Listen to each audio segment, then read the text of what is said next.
چانڈیو صاحب آپ سے پوچھ لیں، صوبائی حکومت تو آپ بھی چلاتے ہیں، یہ کیسے چلتا ہے معاملہ؟ نہیں چلتا. جو سیاسی لوگ آپ پکڑتے ہیں ان کو مار کوٹتے ہیں. میں پنجاب کے صوبائی جو وزیر ہیں میں ان پہ اعتبار کر رہا ہوں کیونکہ وہ ان کی پارٹی کے وزیر ہیں، ہمارے تو نہیں ہے.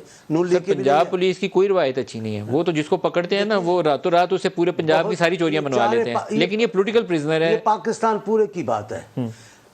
انتہائی کم پولیس والے ہیں جو اپنی روایات کو دیکھتے ہیں، قانون کو دیکھتے ہیں، اخلاق کو دیکھتے ہیں اور رسموں کو بھی دیکھتے ہیں. ہمارے ساتھ جو ضیاء الحق کے زمانے پیش ہوا ہے وہ ایک ریکارڈ ہے. وہ ایک ریکارڈ ہے. سر وہ ایک ڈکٹیٹر تھا، وہ سیاسی لوگوں پہ ظلم کر رہا تھا. میں یہی بات کرنے لگا ہوں، یہ کر سکتے لیکن پنجاب کے اندر تو حکومت ہے. خان صاحب کی بات کو میں جھوٹ سمجھتا ہوں. اچھا یہ مجھے نہیں پتا کیونکہ ان کی ایک بات بھی درست ثابت نہیں ہوئی. طارق فضل صاحب سے پوچھیں. طارق فضل صاحب، شاہد خاقان کا الزام تھا کہ ان کو پتہ نہیں چکی میں رکھا گیا ہے، کچھ ایسا ہی تھا نا کہ وہ سزائے موت کے جو قیدی ہوتے ہیں اس چکی میں رکھا گیا. مفتاح صاحب کو ڈالا گیا جیل میں. آج کچھ ایسا ہی تذکرہ انہوں نے کیا اور جیل کا عملہ بھی بدل دیا.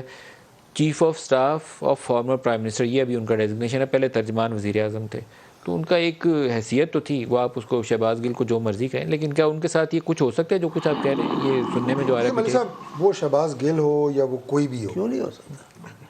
جیل کے اندر بھٹو صاحب کے ساتھ ہو سکتا ہے، ان کے ساتھ کیوں نہیں ہو سکتا؟ عمران خان صاحب نے یہ بات بھٹو صاحب پہ تشدد ان سے پوچھیں گے بھی نہیں، یہ آسمان سے اترے ہیں کیا؟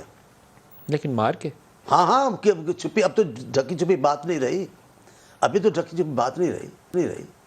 میں آپ کو جو بتا رہا ہوں معافی مانگ رہا ہوں. میں آپ کو بتاتا ہوں، ایمانداری کی بات ہے.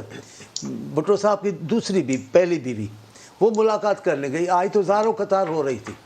انہوں نے کہا وہ میں نے پہچانا نہیں کہ بھٹو ہے. وہ اتنے بنے چکے تھے، ان کے داغ تھے. زرداری صاحب کی زبان کس نے کاٹی تھی؟ وہ آج ہی کے لیے ہے نا، مقبول رانا مقبول کے لیے تو بات کرتے ہیں.